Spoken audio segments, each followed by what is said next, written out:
3, 2, 1. Here we go!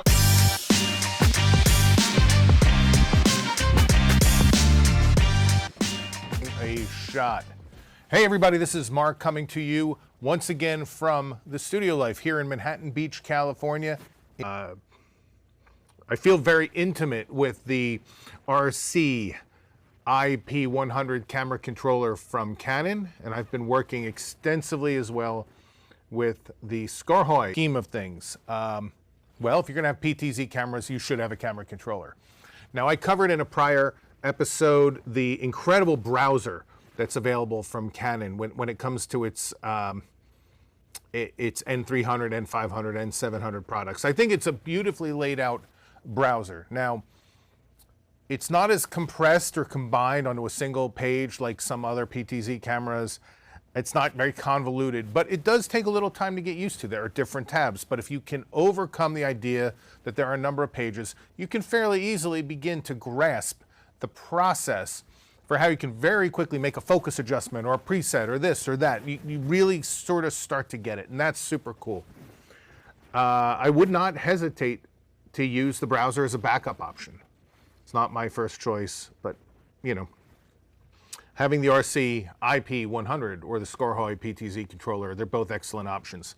Now, there are advantages to each one of them. There are disadvantages to each one. But I'm not sponsored by Canon, and I plan on having a very frank and honest conversation here about what is involved when it comes to this particular device. Now, this device is built fairly well. The plastic is clearly hefty. It is not, it doesn't feel like it's going to crumble or fold like many other products do. That's good, right? That's a good start. On the other hand, it doesn't have the heft that the Scorhoy does. I like heft. I like things that are machined out of blocks of aluminum. Like just, you know, we're in this business because we work. And when we work, we don't want our gear to fail. And obviously anything that is not very well built is more likely to fail. So I personally go for the few extra pounds and the strength. This device is definitely not that. It is not terribly built. The buttons are a little bit, you know, they're okay. The knobs, yeah, same thing. They're okay. If I smack it, you know, I feel like I could cause some damage. I don't want to cause some damage. I like the idea of not causing damage. Not causing damage is good. And when you're working for a living, you are going to bump it. You're going to reach over and grab something. Something's going to fall off a shelf or something like that, and you want the unit to last forever. Points to Scorhoy on that. But this is not the worst. There are other things about this that I don't like more. And so let's talk about the real con. Other things I do like about it, number one, it has a, you know, it's a simple connection. You've got a LAN port. You do have a serial Ethernet port, which you will get confused about. I will tell you, there have been more than one occasion where I have gotten this thing up and running and no camera control. Don't know what is going on. And it turns out, well, wrong Ethernet jack. Scorhoy has one Ethernet jack. This is two. I get confused. Something I do think is a disadvantage to this particular unit, AC plug. When I get to a job, it's hard enough to make sure every one of my lines is run. Now that's assuming I'm using PTZs, obviously. But making sure that you run extension cords, not only to your cameras, but to this device, it's a pain. I love power over Ethernet. One cable, and more than that, no crazy extension cords, no crazy extra runs, none of that. Just get that one cable run. Now, I don't always know exactly where I'm going to be here either. Sometimes I've got my switch, and I want to move away from that, or I want to tuck that into a corner and move away from that, and having that one cable is really all that I want. But, you know, I'm kind of stuck, you know, AC. So it's not the end of the world. A lot of products are on AC. I just wish this one wasn't. I don't see a need. The interface is pretty straightforward. You only have 1, 2, 3, 4, 5 buttons, really. And then you've got a zoom rocker, and then you've got the pan and tilt. which has an F3 next to it, which means you can assign it. You can see me and you want to. Let me make this very, very clear. It is 1, 2, 3, 4, 5, 6. Again, 7 if you count the zoom rocker, but you can't program the zoom rocker. You get all of this beautiful real estate here, all of it. And yet, that's what you get in terms of your buttons and knobs. Now, the good thing about them is you can assign those buttons and knobs to different features. So you can say, let's say, take this user number 1 button, which is currently assigned to focus. And if you can see that, let me make sure I'm on the correct camera. Notice the user 1 button is assigned to focus. So if I hit my focus knob, which is right here, I can change that from autofocus to manual focus, autofocus to manual focus. Simple, right? That sounds very nice. Now, let's talk about oh man, this sucks. When I tell you this was designed by somebody who has no idea what production means, that's really what I mean. And Canon, you know, here, let me give you the advantage to this unit. I'm going to give you the pro because this is the common thread throughout. The thing always connects. When you're at a job and you need something to connect, this connects. The Scarhoy connectivity, I've had some issues with. And to be honest, I have actually reached out to Scarhoy. We're working on things together. We're doing our very best. It connects. Big win. Huge in production.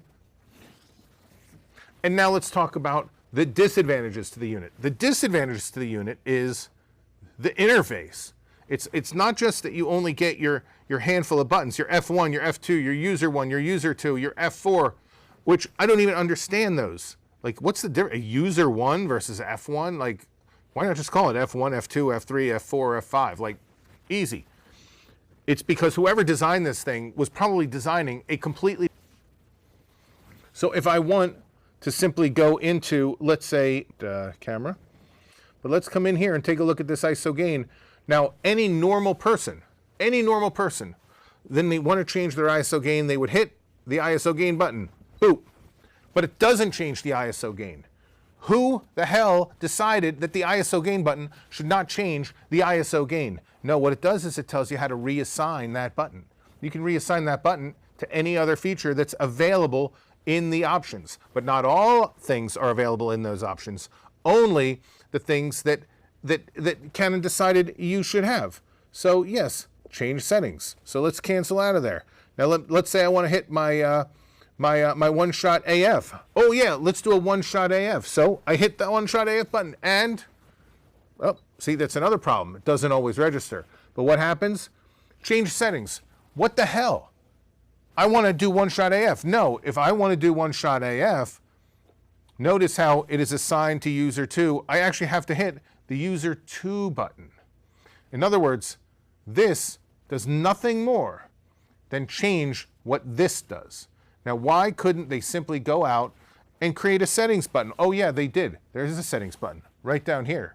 They could have used the settings button to assign what every one of the buttons and knobs does and save all of this gorgeous real estate for something that actually works for me.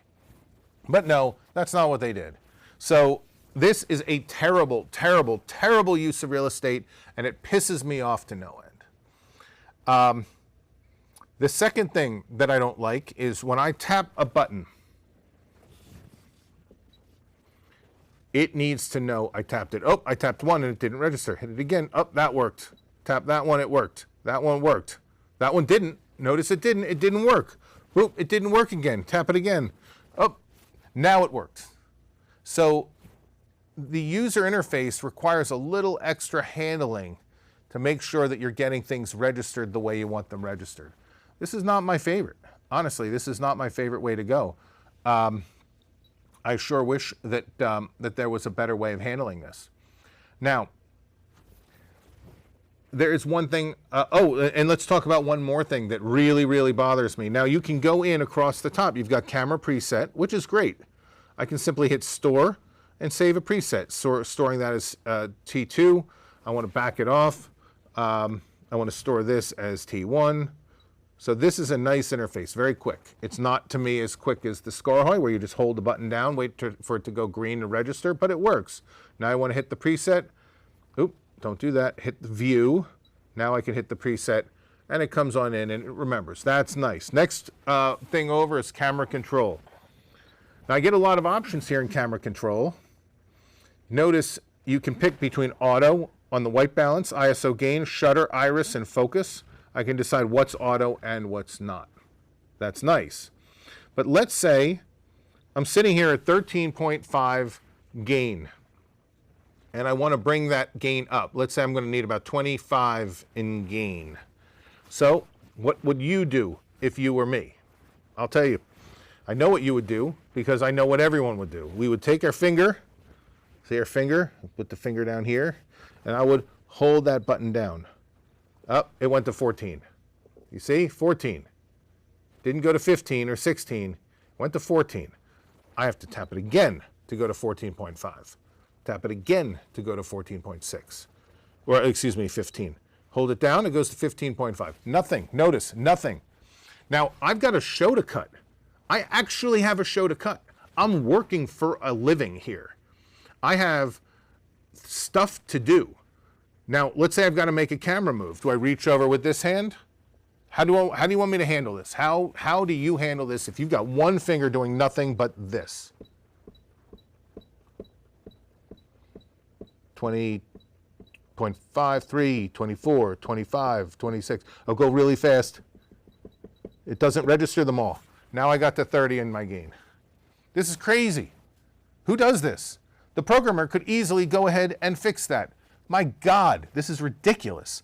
I mean, you get the features here. That's nice. I like it.